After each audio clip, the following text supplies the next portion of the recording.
हर वर्ष मेले वतन पे फिदा होने वालों का यही आखिरी निशान होगा। 15 अगस्त 1947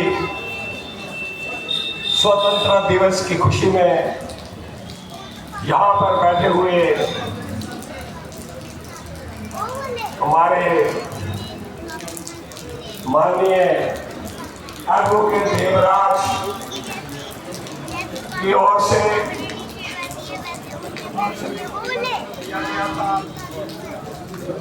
आप आए हैं।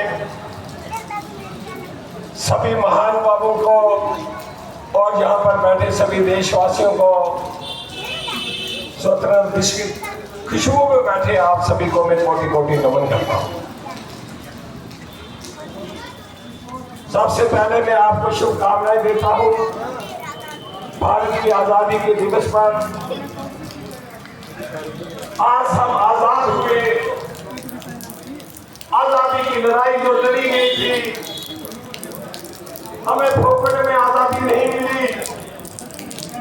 आजादी की लड़ाई 1857 में झांसी वाली रानी लक्ष्मीबाई के नेतृत्व में शुरू हुई थी और भोग पड़ा उसका 1947 में। यानी कि इस आजादी को लेने के लिए हमें 90 साल लगे। ये आजादी ऐसे नहीं मिली। इन 90 सालों में हजारों लाखों हमारे वीरांगनाओं ने खून की नदियां बहाई।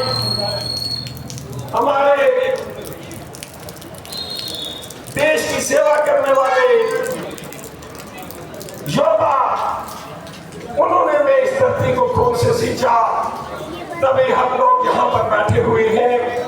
आज वो हमारे बीच में नहीं है, लेकिन जब अपनी कुर्सी पर बिठा करके वो हमारे से विदाई लेगी, उनको हम शत नमन करते हैं। इस आजादी तो हमें मिली। 200 साल की अंग्रेजों की गुलामी जो हम काट रहे थे, हमारे वीरांगनाओं ने मिलकर हमारे आजादी हमें दी। उस खुशी में हम लोग सभी यहाँ पर बैठे हुए हैं। इस आजादी को हमें किस ढंग से देखना है, आगे हमें क्या करना है, इस आजादी को के बीच में उतार चढ़ाव क्या हमारे सामने आए हैं, उस पर ज्यादा ध्यान देने की जरूरत है। हमारा देश जातिवाद में बटा हुआ है। हमें जातिवाद नहीं देखना है। हम सब एक है, हिंदुस्तानी है। बस इस चाहे वो मुस्लिम है, चाहे वो हिंदू है, चाहे कोई भी सिख है, सारे एक है और एक बन करके हम चले तभी तो हमने ये आजादी पाई। आगे भी हमने ऐसे ही रहना। आज देख लो कितनी अराजकताएं फैली हुई है हमारे बीच में। हम आपस में ही बट रहे हैं। अंग्रेजों की नीति थी डिवाइड एंड रूल, उन्होंने बांट करके हमें चले दिए, पाकिस्तान बना दिया। पाकिस्तान भी तो हमारा हिस्सा है, वो भी तो हमारे भाई है। आज 2 टुकड़े करके चले गए। उनकी लाशें भी बोरियों में जाती है, हमारी लाशें भी बॉर्डर से आती है। ये कोई अच्छी बात है? अगर ये 2 टुकड़े ना होते, एक ही टुकड़ा होता, तो आज इतना खून क्यों होता उस सरहद के ऊपर और हमारी सरहद के ऊपर? खून का रंग एक है, चाहे वो मुस्लिम है, चाहे वो सिख है, चाहे वो हिंदू है। हमें ये बात सोचनी है और मेल मिलाप से रहना है। इस देश को आगे कैसे बढ़ाना है, इस देश को बुलंदियों की ओर कैसे ले जाना है, उसकी ओर ध्यान देना है। वही असली आजादी की शिक्षा है।